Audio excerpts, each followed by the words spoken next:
होता है ना, एक वो जो होता है आँखों का टॉनिक, वो प्राप्त किया जा रहा है, इसलिए उसका अच्छा मेरा खराब है। और कुछ सुनना है आपको? नहीं, जो अब आपकी सीनियर महिला डॉक्टर का आतंक। फिरोजाबाद के शिकोहाबाद जिला संयुक्त चिकित्सालय की एक महिला डॉक्टर का आतंक अपने सहकर्मियों पर ही हावी है। हालात इतने खराब हैं कि जूनियर महिला डॉक्टर सहित सीएमएस तक इस महिला डॉक्टर से आतंकित है। इसका खामियाजा मरीजों को भुगतना पड़ रहा है। डर की वजह से कुछ जूनियर डॉक्टर ठीक से ओपीडी नहीं कर पा रहे हैं। आज उस समय मामला सनसनीखेज बन गया जब मरीजों की शिकायत पर पत्रकार शिकोहाबाद अस्पताल पहुंचे तो सीनियर महिला डॉक्टर अनीता रानी की दबंगई के कोप का भाजन पत्रकार को भी होना पड़ा। डॉक्टर अनीता रानी ने कहा कि यहाँ के सभी पुरुष डॉक्टर अन्य महिला डॉक्टर को देखकर आंखों का टॉनिक ले रहे हैं, उसको देखकर जीते हैं। ओपीडी समय में वे अपने चैम्बर में सुंदर महिला डॉक्टर को बुलाते हैं। इस सीनियर महिला डॉक्टर की दबंगई पहले भी मीडिया में चर्चित रही। डॉक्टर अनीता रानी का इस तरह दूसरी जूनियर डॉक्टर महिला के चरित्र पर कीचड़ उछालना अशोभनीय है।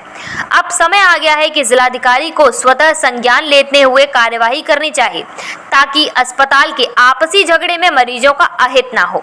पूछो ना, इतने खड़े मरीज कौन आरोप लगा रहे हैं? स्टाफ से अच्छा हो गया। कौन आरोप लगा रहा है आपसे? मरीज वगैरह आपका स्टाफ के लोग है तो स्टाफ से लिख के दो ना मुझे, कौन स्टाफ लगा रहा है मुझे लिखित में तो दो। आपसे स्टाफ कोई बोल गया, किसने दिया लिख के बताओ?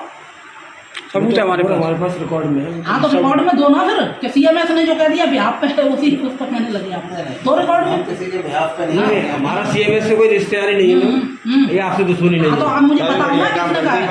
आपसे दुश्मनी नहीं है ना हमारी मैम कोई? हाँ आपसे कोई दुश्मनी नहीं है हमारी।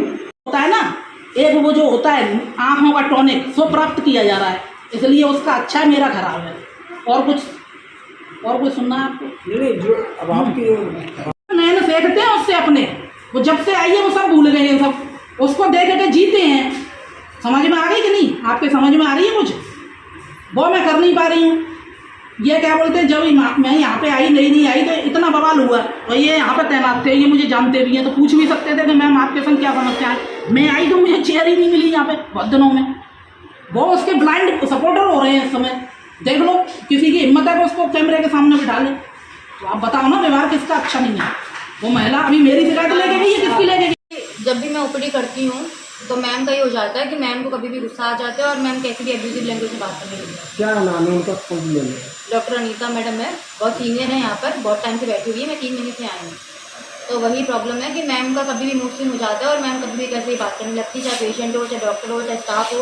मैम का सबसे सिमिलर बिहेवियर है और सबके साथ ही कॉमन प्रॉब्लम है। मैं अकेली उसमें ऐसा नहीं हूँ कि अकेले मुझसे करती हूँ। तो आपने सीएमएस से कभी शिकायत की? सर से बात की है मैंने, सर ने बोला रिटर्न में ऑब्जेक्शन देने के लिए, तो मैं उनको मंडे को देना ऐसे उनकी मूड को पता नहीं चलता। अब ये था कि मतलब कि परसों जो भी हुआ था मैम के साथ में उनका डिस्कशन था, उसके बाद में ma'am morning next day I थी। मैंने आगे से लॉक खोलने के लिए गेट के पास खड़ी थी। मैम ने बस मुझे डांटना स्टार्ट कर दिया था कि आगे तो तुम ज़्यादा उसके असिस्टेंट बनती हो, उसके कहने पे काम करोगे। आपको लेकर? हाँ जी, मैम को लेकर मुझे बोलने लगी, बोल रही थी कि तुम ज़्यादा हवा में उड़ रही हो, तुम्हारी मैम भी उड़ रही है, मैं तुम दोनों को देखती। और मतलब सर मेरा काम है कि मतलब कोई भी पेशेंट है, ऑपरेटिव पेशेंट है, तो मतलब काउंसलिंग करना टाइप का। तो मैं सर अगर काउंसलिंग करती तो बोलते हैं कि तुम पेशेंट को देखो, जाओ तो मैं तुम्हारे पीछे आ जाती हूँ, मैं देखती हूँ कितने पेशेंट को। पेशेंट के साथ में किस तरह का व्यवहार है? सर पेशेंट के लिए ये रहता है कि कोई पेशेंट है, अब सर किसी का सिजेरियन होना है तो हमें उसे बताना पड़ता है कि आपको ये करना है, उसके बाद में सिजेरियन होगा। बस ये चीज़ नहीं, इनका पेशेंट को लेकर किस तरह का व्यवहार है? पेशेंट के साथ सर मैम कभी भी किसी पेशेंट के साथ हाइपर हो जाते हैं, किसी के साथ सॉफ्टली हो जाते हैं।